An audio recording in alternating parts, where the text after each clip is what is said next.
So we start off where we last ended with Piccolo having destroyed the doorway to the hyperbolic time chamber, and thus sealing the only way to get out of the hyperbolic time chamber, and thus entrapping Super Boo, thinking that Gotenks did not have enough ki to defeat my Super Boo, even though he secretly did have enough ki. He just uh, wanted to pretend like he didn't, just to so that he could use his secret power and show off. And no, I'm not going to be doing the Bible thing.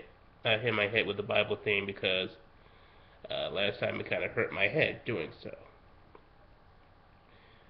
Uh, Meanwhile, we cut back to the real world where uh, they heard an explosion, and Master Roshi deduces that Piccolo has destroyed the hyperbolic time chamber, and Bulma suspects that Goten and Trunks have died, which Master Roshi said is a possibility, and she ends up getting berating them and calling them cowards for letting children do something so dangerous.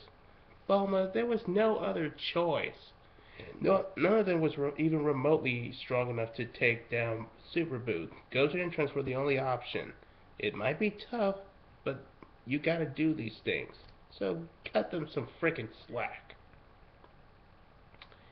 Anyway, uh, Super Boo is completely distraught by this because now that he's stuck in an alternate dimension, he'll never be able to eat any sweets, especially chocolate.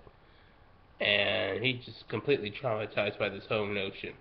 And Gotenks and Piccolo argue about how the fact that Gotenks was lying about not having enough power to finish off Super Boo.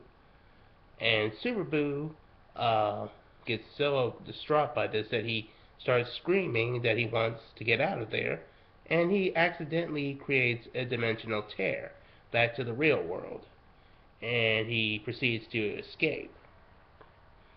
And once he arrives there, he says that he's hungry and plans to turn everybody into chocolate bars. Krillin tries to buy some time by fighting uh, Subaru, allowing, especially allowing Android 18 to try to escape and find safety. But this is Krillin, so yeah, it goes about as well as you expect. Which is to say, not at all. And Super Boost starts turning Krillin into a chocolate bar, then Android 18 and Marin.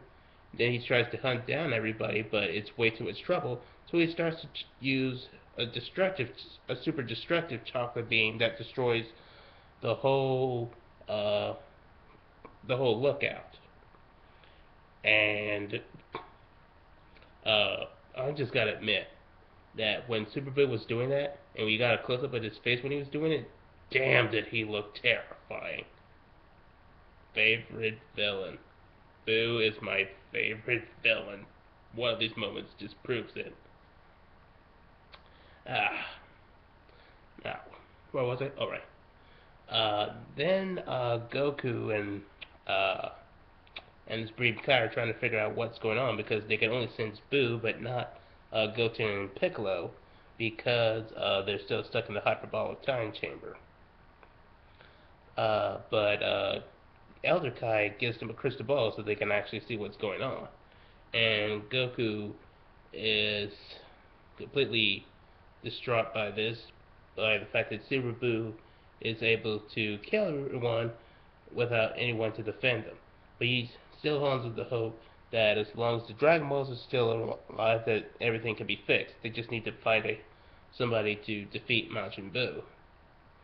And meanwhile, Piccolo and Gotenks were trying to do the exact same thing that Super Buu did, and uh, creates such a loud scream with so much power that it will create a dimensional tear, but it doesn't succeed.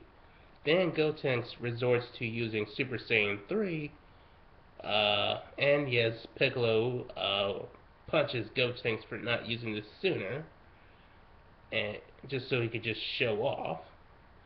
And Gotenks creates a dimensional tear with his screen. and Piccolo and Gotenks escape. Uh, and when they arrive, Super Boo tells him that he's eaten everybody. And this angers Gotenks, and he's finally serious at for fighting Boo and getting vengeance.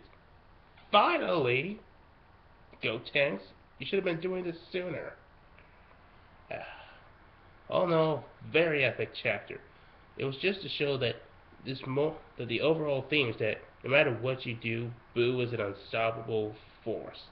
He is an immortal demon, and virtually everything you do cannot stop him. And it was to show just how hopeless everybody was against him, with most of the Z fighters getting turned into chocolate bars, and Gotenks being finally be pushed to be being serious, as opposed to just being an arrogant show off. And it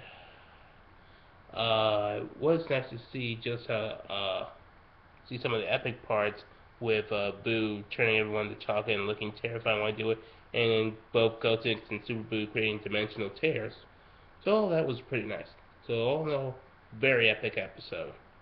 And next time I'm going to be talking about Dragon Ball Z Kai episode 140.